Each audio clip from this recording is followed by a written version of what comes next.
그리스도의 유익이라는 제목으로 함께 말씀을 나누겠습니다. 요즘 편파 방송이라는 그런 내용이 있습니다. 또 좀 지나쳐서 노골적 편파 방송이라는 용어도 있습니다. 한쪽 편만을 위해서 중계한다는 거죠.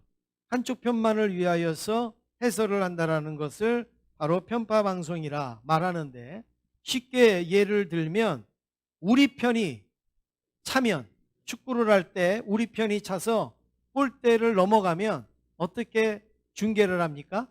살짝 넘어갔다, 살짝 비껴갔다. 그런데 상대편이 차서 골대를 넘어가면 뭐라 그럽니까? 훌쩍 넘어갔다 그래. 훌쩍 넘어갔다.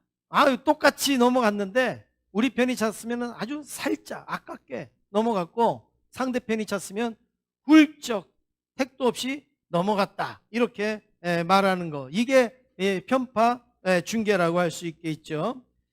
스포츠만 그렇겠습니까? 정치도 마찬가지입니다.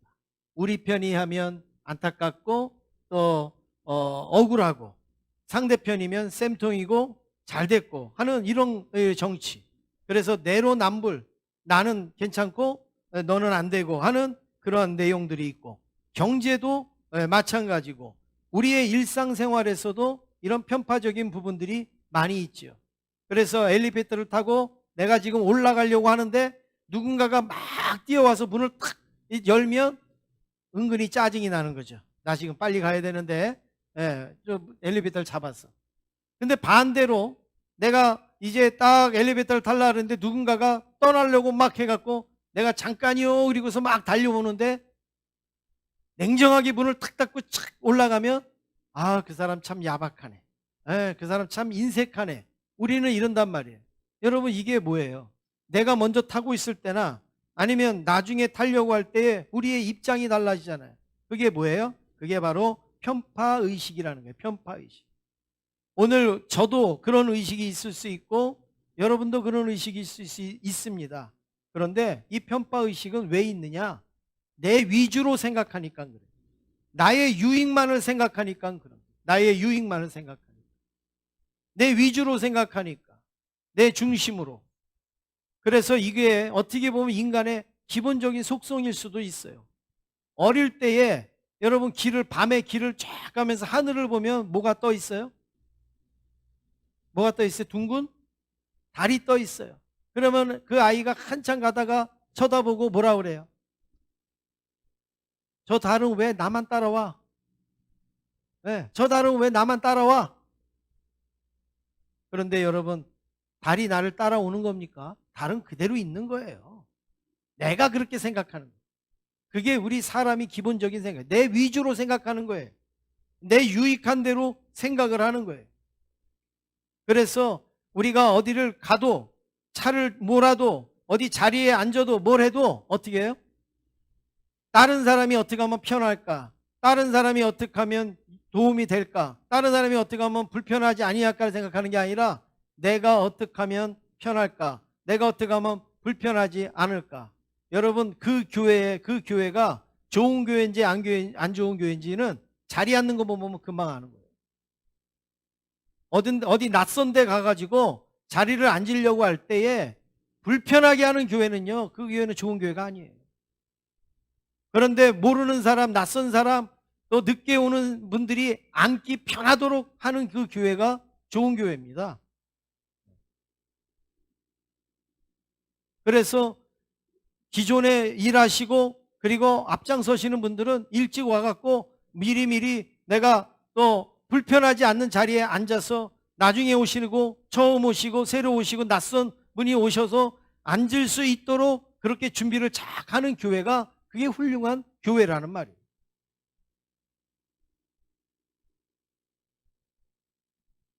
왜 이 편파의 모습이 생기는가? 우리 위주로 내 유익을 따라서. 그런데 우리와는 좀 다르게 조금 노력하는 사람이 있어요. 우리 기본은 그런데 우리하고는 좀 틀리게 아주 좀 제대로 편파되지 않게 살려고 노력하는 사람이 있습니다. 오늘 본문에 나오는 바울입니다. 이 바울은 모든 관심사가 예수님에게 있어요. 나의 유익이냐 이게 아니라 예수님에게 유익이냐, 내 위주냐 그게 아니라 예수님의 위주냐, 이거를 생각하니까 이 바울은 좀 다르게 살려고 노력한 거예요. 오늘 21절 말씀에 바로 이 한 절에 그것이 잘 나오고 있는데 한번 같이 읽어보시겠습니다. 시작. 이는 내게 사는 것이 그리스도니 죽는 것도 유익함이라. 예, 내게 사는 것이 누구라고요? 그리스도예요. 그리스도. 그러니까 나를 인하여서 누가 사느냐? 예수님이 산다 이거예요. 그리스도가 산다. 그런데 내가 죽어서 예수님이 산다면 내가 죽는 것도 나는 유익하다. 이거 우리하고는 좀 다르잖아요. 우리하고는 좀 들리잖아요. 우리는 예수님이 죽어도 내가 살아야 되는, 예수님이 망해도 내가 살아야 되는. 그러나 바울은 내가 죽는 것도 예수님에게 유익이면 나는 죽겠다. 그래서 사는 것도 예수님을 위해서, 죽는 것도 예수님을 위해서 바울은 오직 모든 관심을 예수님에게 가지고 있습니다. 우리 옆에 있는 분하고 인사하시겠습니다. 예수님이 유익하셔야죠. 인사하시겠습니다. 첫 번째로 예수님이 유익하기 위해서는 복음의 진보가 있습니다. 12절 말씀을 우리 함께 읽겠습니다. 시작. 형제들아, 내가 당한 일이 도리어 복음 전파의 진전이 된 줄을 너희가 알기를 원하노라. 지금 바울이 당한 일이 무엇입니까? 감옥에 갇힌 겁니다. 여러분, 감옥에 갇힌 일이 오히려 복음의 전파가 되었다. 사도 바울은 감옥에 갇히기 전에 밥만 먹으면 눈만 뜨면 하는 일이 복음 전하는 일이에요. 배를 타고 걸어서 매를 맞으면서도 복음 전하는 일이 바울의 일이었어요. 그런데 감옥에 갇혔어요. 복음 전하지 못해요. 돌아다니지 못해요. 그런데 바울은 복음이 진전이 됐다. 복음 전파가 진전이 됐다라고 말합니다. 이게 무슨 말일까요? 바울은 감옥에 갇혀 있습니다. 감옥이라는 것은 자유도 없습니다. 육체적으로 고난도 큽니다. 굉장히 힘들고 어렵습니다. 그런데 자기 때문에 들어간 게 아니에요. 감옥도 자기가 뭘 잘못해서 들어간 게 아니에요. 누구 때문에요? 예수님 때문에. 복음을 전하다가 예수님 증거하다가 감옥에 들어갔어요. 그런데 바울은 기뻐한다. 내가 감옥에 들어온 걸 기뻐한다. 감옥에 들어와서 복음이 진전이 돼서 감사하다. 이런 고백을 지금 바울이 하고 있습니다. 아니, 어떻게 이런 고백을 합니까? 나 예수님 복음 전하다가 감옥에 들어왔는데 이게 어떻게 된 겁니까? 이래야 되는데 예수님 전하다가 감옥에 들어갔는데도 오히려 복음의 진전이 됐다. 내가 전도 못해도 복음의 진전이 됐다. 그래서 나는 감사하다. 어떻게 이럴 수가 있을까? 이거는 관점의 차이입니다. 사람은 어떤 관점을 가지냐에 따라 인생의 향방이 달라집니다. 계산적인 관점을 가진 사람은 뭘 해도 뭐 할까요? 계산해요. 머릿속에 계산적인 관점이 있는 사람은요, 뭘 해도 계산을 합니다. 밥을 먹어도 계산을 하고 밥을 먹고, 어디를 가도 계산을 하고 있고, 누가 뭘 줘도 계산을 하고, 계산적인 관점을 가진 사람은 뭐든지 이익이 얼마고 손해가 얼마고 이거를 계산을 촥 하는 거예요. 섬김의 관점을 가진 사람은 어디서든지 섬기는 일에 신경을 쓰겠죠. 내가 어떻게 섬길까? 내가 뭘로 섬길까? 네. 이렇게 섬김의 관점을 가진 사람은 그렇게 합니다. 부정적인 관점을 가진 사람은 뭘 해도 못마땅한 거예요. 아무리 좋은 거를 해도 나쁜 걸 찾는 거예요. 옥의 티를 찾는 거예요. 부정적인 그런 관점을 가진 사람은 얼굴만 봐도 따갑니다. 얼굴이 삐딱해요. 그리고 얼굴이 부정적인 얼굴로 돼 있어요. 그리고 졸아도 옆으로 졸아요. 졸아도 이렇게 졸아요. 그래도 사람이 이렇게 졸면 이렇게 좀 점잖게, 예, 맞습니다, 이렇게 졸아야 되잖아요. 근데 졸아도 아니요, 싫어요, 이렇게 졸아도 이렇게 졸아요.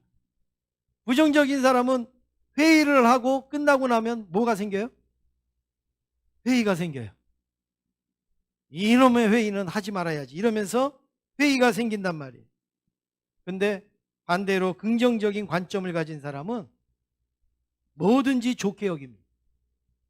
뭐든지 편하게 여깁니다. 항상 상대를 인정하고 위로하고 격려해 주려고 그렇게 생각을 합니다. 그런데 바울은 무슨 관점이었느냐? 복음이었어요. 바울의 관점은 복음. 어떻게 하면 복음을 전하느냐? 어떻게 하면 복음을 증거하느냐? 내가 손해를 보고 내가 이익을 보고 내가 뭐 불이익을 당하고 전혀 상관없어요. 바울은 뭐만 전하면 돼요? 복음만 전하면 돼요. 복음만. 바울은 복음만 전파되면 되는 사람이에요. 그러니까 감옥에 들어가 있어도 자기는 전도를 못하고 있는데 열심히 지금 복음이 전파되고 있단 말이에요. 상황을 보니까. 그러니까 바울이 볼 때 복음이 진전된다. 그러니까 나는 감사하고 나는 기뻐한다. 이런 고백을 하고 있어요. 그냥 바울은 붕 떠가지고 자기 최면에 걸려가지고 나는 감옥에 있지만 뭐 이러면서 환상적으로 그렇게 생각하는 게 아니라 현실적으로 내가 전도는 못하지만 내가 전도하는 것 이상의 효과를 얻고 있다. 이거를 바울이 느끼면서 복음의 진전이다. 13절 말씀을 우리 함께 읽겠습니다. 13절입니다. 시작. 이러므로 나의 매임이 그리스도 안에서 모든 시위대 안과 그 밖에 모든 사람에게 나타났으니. 이전까지 바울은 전도할 때 누구한테만 전도했어요? 감옥 밖에 있는 사람들한테만 전도했어요. 감옥 밖에 있는 사람들. 그런데 지금은 누구에게 복음을 전할 수 있느냐? 2년여 동안 자기는 감옥에 갇혀 있어요. 그러니까 감옥 안에 있는 사람들에게 복음을 전할 수가 있는 거예요. 감옥 안에 있는 사람들한테 복음 전하는 일이 쉬운 일이 아니잖아요. 거길 들어가야지 전하잖아요. 그런데 바울은 지금 내가 거기는 못 들어가서 전하지 못하는데 이 감옥에 들어와 있으니까 2년 동안 감옥 안에 있는 죄수들, 간수들, 뭐 관계자들 이런 사람들한테 복음을 전할 수 있는 거예요. 그러니까 얼마나 복음이 진전이 됐느냐 이거예요. 그 안에는 전하지 못했었는데 내가 전할 수 있어서 너무 좋다 이거예요. 그 다음에 14절에 이렇게 고백합니다. 14절입니다. 시작.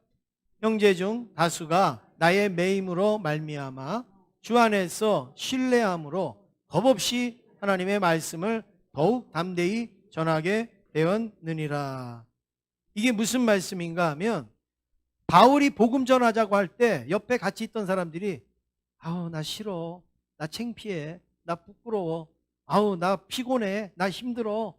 그렇게 해서 게으르고 이런 나태한 마음으로 복음 전하는데 대충대충 하던 사람들, 그리고 게으름을 피웠던 그 사람들이 바울이 감옥에 들어가니까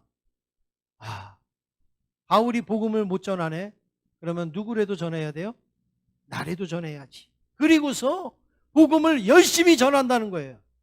그러니까 바울이 내가 그렇게 전도하자고 해도 안 하더니 내가 감옥에 들어가니까 그래도 열심히 하는 그 모습을 보니까 복음에 진전이 됐다. 진전이 됐다.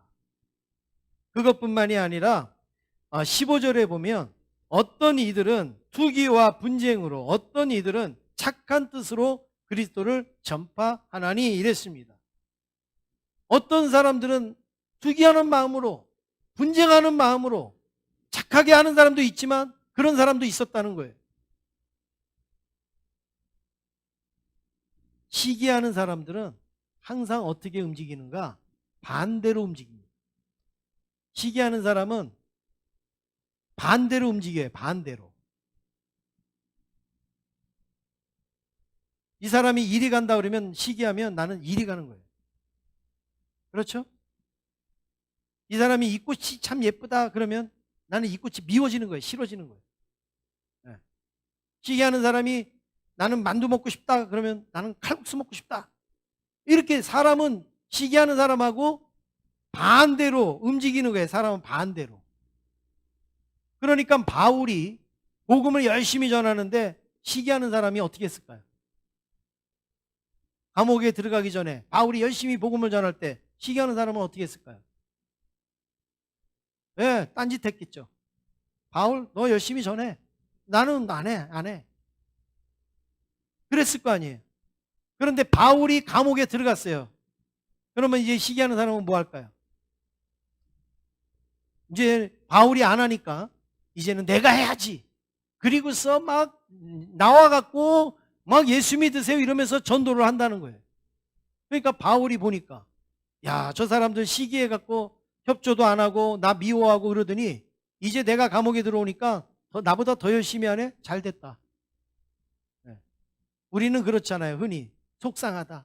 나 할 때 좀 도와주지. 나 할 때 좀 미워하지 말지 이럴 텐데 바울은 아니에요. 나 미워하고 시기하고 상관없어요. 누구만 전파되면 돼요. 예수님만 전파되면 돼요. 야, 저 사람 시기하는 마음으로 저렇게 지금 전도를 하네. 그러니까 얼마나 유익해. 자기는 감옥에 들어가서 전도하고 또 착한 뜻을 가진 사람은 자기 대신 열심히 전도하고 시기하고 투기하는 사람들은 또 시기하고 투기하는 마음으로 또 복음을 전하고 이중 삼중으로 복음이 전파가 되니까 바울은 이게 복음의 진전이구나 이렇게 말을 합니다. 어느 교회에 오래된 얘기입니다. 목사님이 열심히 목회를 하는데 전도도 하고 하는데 성도들이 안 따라오는 거예요. 성도들. 목사님 하세요. 예, 목사님 하세요. 목사님 하는 거 반대는 안 할 테니까 열심히 하세요. 예, 우리한테나 하라는 소리 하지 말고 그냥 열심히 하세요. 우리는 가서 앉아 있고 그러면 되니까 목사님 하세요. 여러분 이런 교회가 부흥이 되겠어요? 안 되죠. 그러니까 목사님이 이리 뛰고 저리 뛰고 하는데 안 되는 거예요. 어느 교회든지요. 목사가 1인 3역, 5역, 10역 하는 교회는 부흥 못합니다.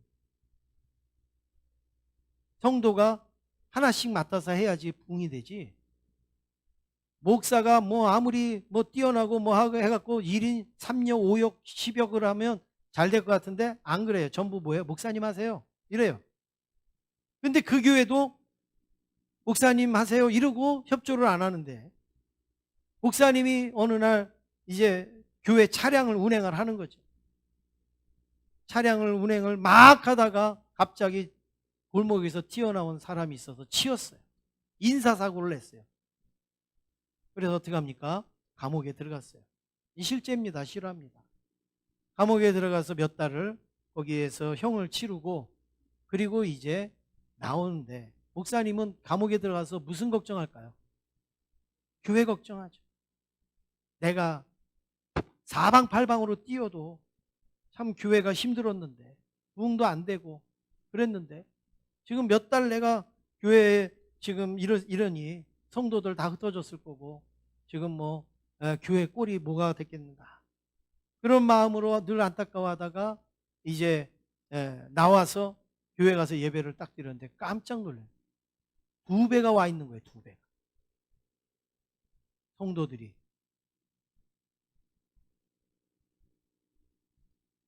왜 2배인가 했더니 목사님은 감옥에 가 있는데 우리가 집에 있는 남편이라도 데리고 와야지. 집에 있는 자녀라도 데리고 와야지. 옆집에 있는 아주머니도 데리고 와야지. 뭐 우리가 대신 감옥 살 수는 없으니까. 이제 성도들이 그런 마음을 가진 거예요. 그러니까 목사님이 목회할 때보다 2배가 됐다고. 감옥에 갔다 오니까. 저희 교회도 한 13년 지금 되는데 어떻게 보면 요즘은 우리 성도들이 또 많이 저희 교회 오시고 등록하시고 그래서 감사한데 항상 교회가 그렇지 않잖아요. 어떨 때는 정말 제자리인 것 같고 어떨 때는 아무 움직임도 없고 이럴 때가 있잖아요. 부흥도 안 되고. 그럴 때 제가 그런 마음 몇 번 가진 적이 있습니다. 내가 감옥에를 갔다 올까? 그러면 2배가 돼 있을지도 모르겠다. 저 정말 그렇습니다. 우리 교회 2배 될 수 있다면 제가 한번 갔다 올 수 있어요. 지금 바울은 자기의 처지나 입장을 불편하고 힘들게 여기지 않습니다.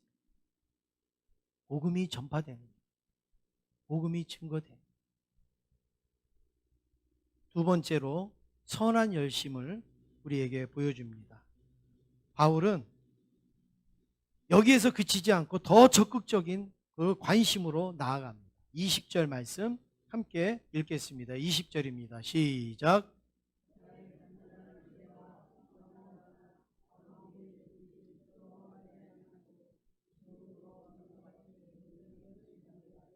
살든지 죽든지 내 몸에서 그리스도가 존귀하게 되게 하려 하나니. 예, 바울은 지금 선한 열심을 내고 있습니다. 살고 죽는 문제를 뛰어넘어서 그리스도가 존귀케 되기 위하여서 나는 아무 일에든지 부끄러워하지 아니하고 그리고 선한 열심을 내겠다라고 말하고 있습니다. 지금의 모습만 봐도 바울은 충분합니다. 바울은 멋있게 지금 복음 전하고 있습니다. 그런데 바울은 여기서 만족하지 않고 더 열심히 그 복음을 전하려고 선한 열심을 지금 내고 있어요. 더 노력하고 있다라는 말씀입니다. 해마다 여러분 이제 회기가 마무리할 때 되면 이런 일들이 많이 일어납니다. 올해 제가 이런 일도 맡았고 저런 일도 맡았는데 많이 일을 한다고 했는데 부족했습니다. 내년에는 내가 이런 일도 하고 저런 일도 하고 내가 더 많이 일하겠습니다. 이렇게 연말이 되면 이렇게 저한테 찾아오셔서 이야기하시는 성도님이 없습니다. 내년에는 좀 내가 이것도 해볼게요. 그리고 좀 더 해볼게요. 이러는 분이 없다고요. 목사님, 올해 내가 이거 하니라 죽을 맛이었습니다. 너무너무 힘들었습니다. 회원들은 따라오지도 않고요. 동참하지도 않고요. 내가 이 십자가를 지고 오니라 너무 힘들었습니다. 내년에는 안 하면 좋겠습니다. 내년에는 좀 안 하게 좀 해주세요. 좀 나도 좀 편하게 그렇게 신앙생활을 했으면 좋겠습니다. 이런 이야기는 많이 듣습니다.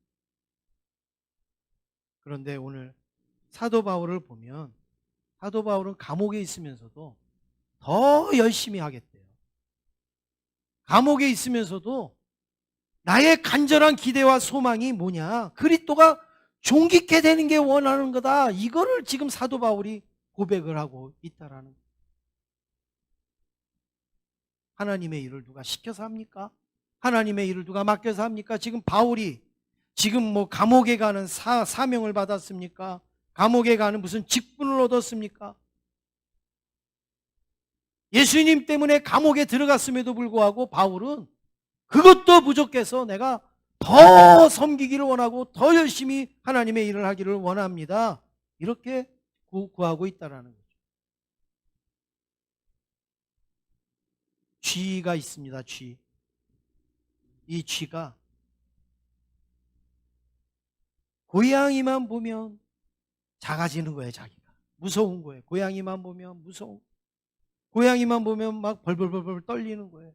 그래서 이 쥐가 신에게 기도를 합니다.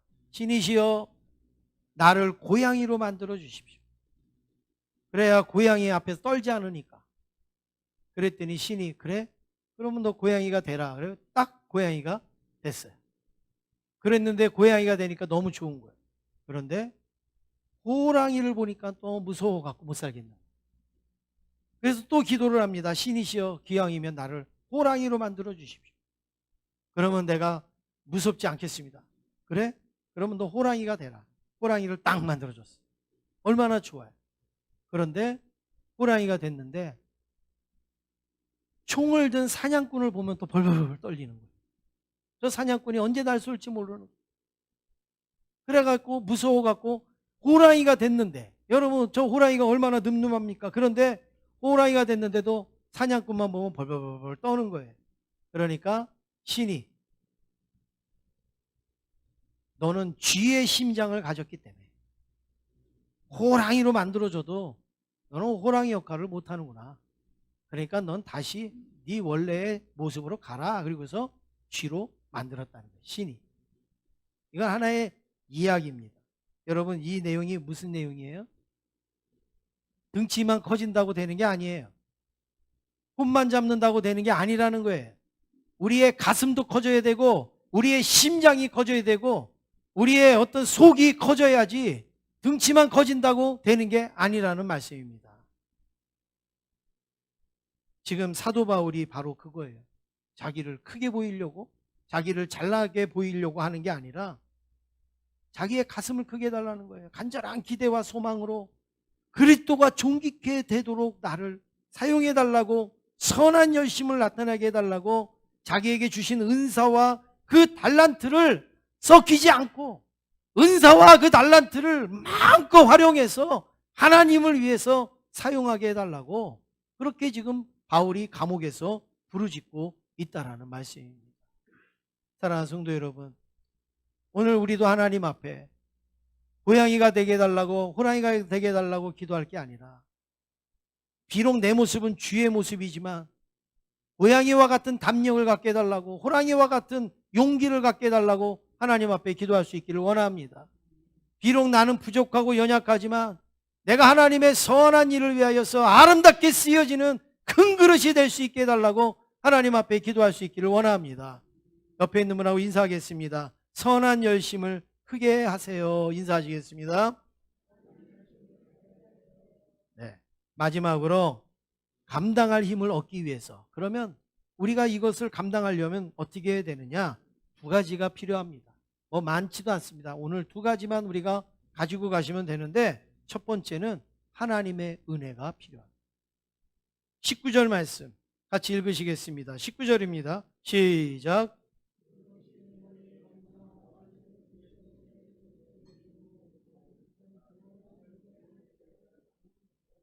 예, 나를 구원에 이르게 할 줄 아는다. 뭐로요? 성령의 도우심으로. 성령의 도우심을 다른 말로 하면 뭐예요? 하나님의 은혜로. 하나님의 은혜. 하나님의, 우리 주의 일을요, 내 힘으로 하는 거 아니잖아요. 주의 일을 내 능력으로 하는 거 아니지 않습니까? 성령의 도우심으로, 하나님의 은혜로 우리는 할 수가 있는 거예요.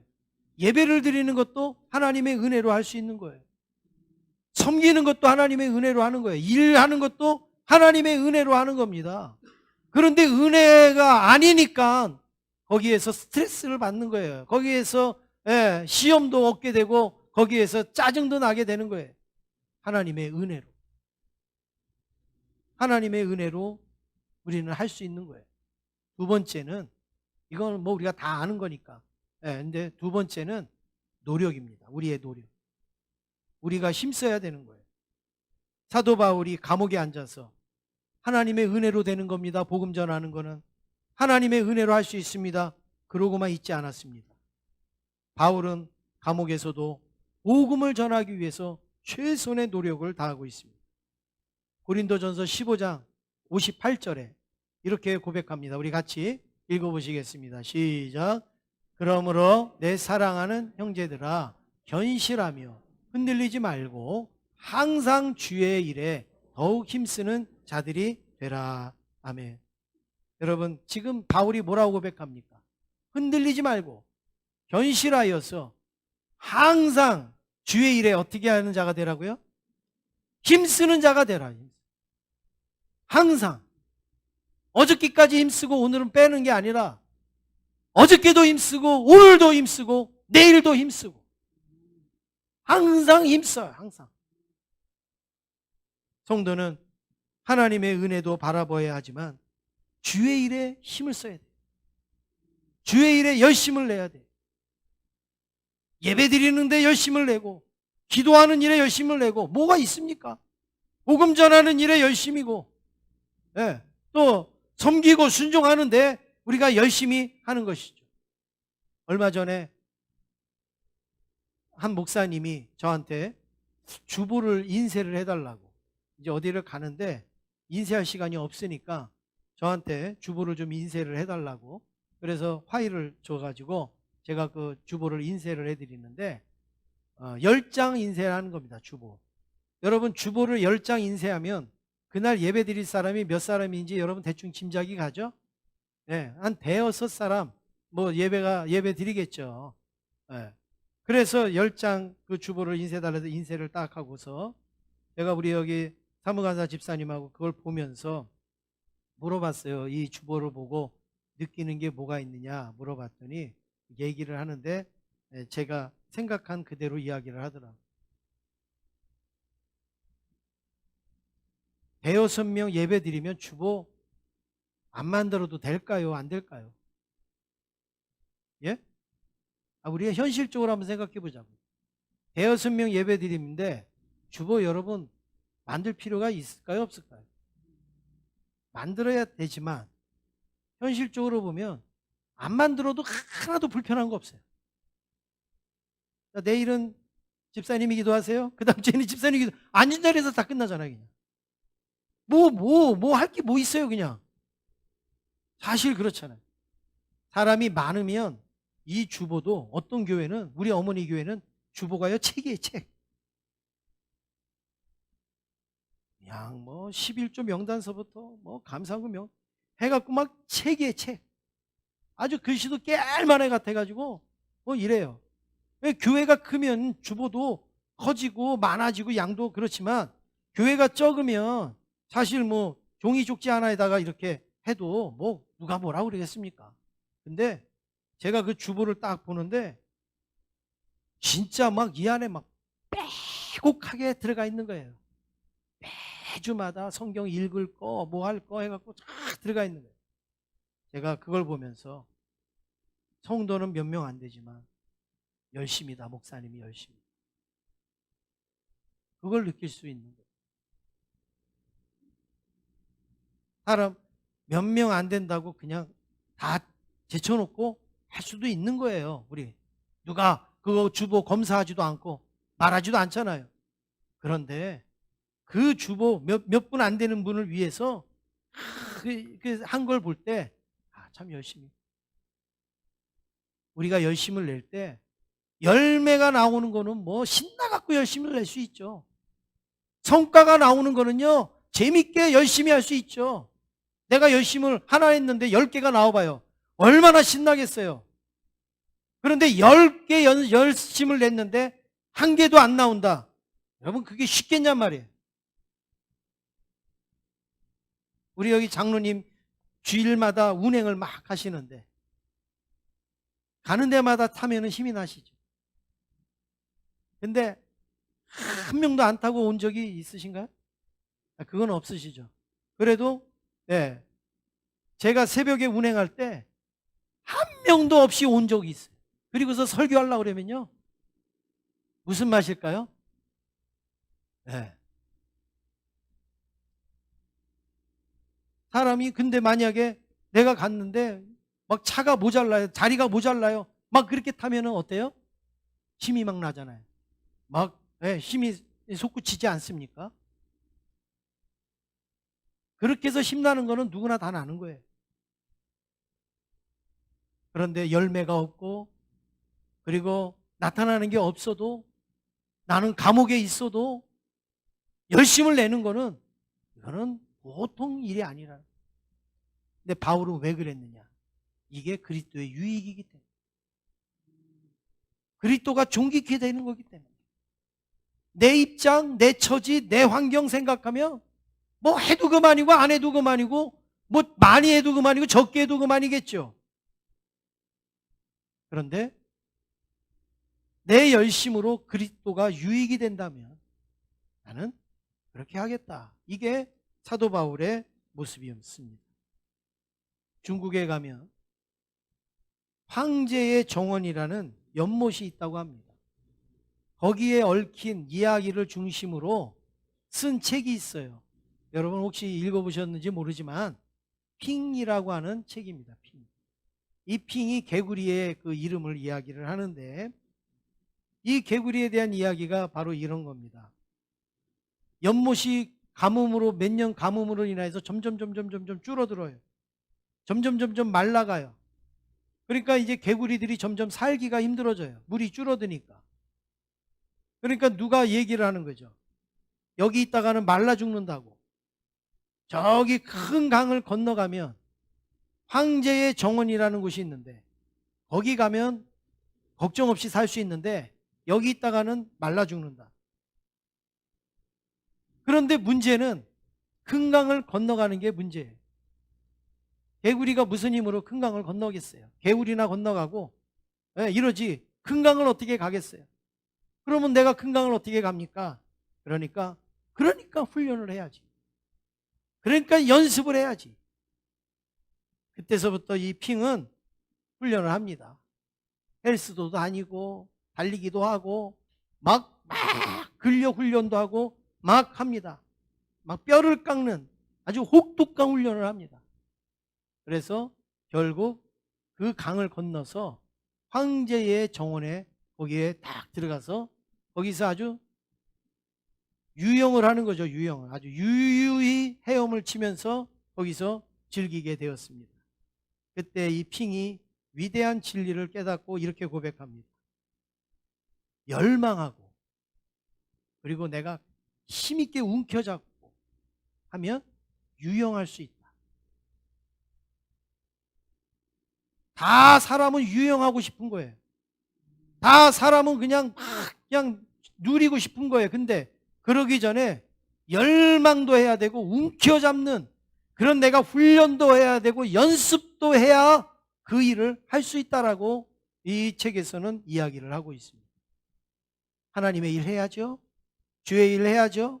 하나님 기쁘시게 해야죠. 지금까지 은혜로 살았는데요. 그런데 열심을 안 낸단 말이에요. 그런데 뛰어들지 않는단 말이에요. 그러면 황제의 정원에는 못 가는 거예요. 그냥 우리는 그 메마르는 그 연못에서 우리는 말라 죽든지 그렇게 될 수밖에 없어요. 그런데 그리스도가 존귀케 되기 위하여서 예수님의 유익을 위하여서 우리가 선한 열심을 내면 내가 살든지 죽든지 주님의 영광이 드러나게 될 줄로 믿습니다. 사랑하는 성도 여러분, 다음 달 8일이면 행복축제가 있습니다. 우리 교회에서 여러분들이 기도하면서 명단 내신 분들이 안 내신 분들도 많이 계시지만 내신 분들 명단을 해보니까 30명 정도, 30분 정도 이렇게 초청 명단에 있습니다. 여러분 이분들을 위해서 이분들이 예수를 영접하고 주 앞에 나오고 그리고 하나님의 백성이 되기 위하여서 우리가 2주 동안 기도하고 지금까지도 힘썼지만 힘쓰고 우리가 선한 열심을 내시기를 간절히 원합니다. 내가 살든지 죽든지 내 몸에서 존귀케 되는 것이 그리스도라는 이 고백이 우리에게 있기를 원합니다. 그래서 이 명단이 명단으로 그치는 게 아니라 다 이 자리에 나와서 여기에 앉으셔서 함께 예배를 드리며 함께 은혜를 나눌 수 있기를 원합니다. 내 유익이 아니라 누구예요? 그리스도의 유익을 위해서, 하나님의 나라의 확장을 위해서. 우리 옆에 있는 분하고 인사하시겠습니다. 내 남편이 돌아옵니다. 내 자녀가 돌아옵니다. 내 이웃도 돌아옵니다. 우리 인사하시겠습니다.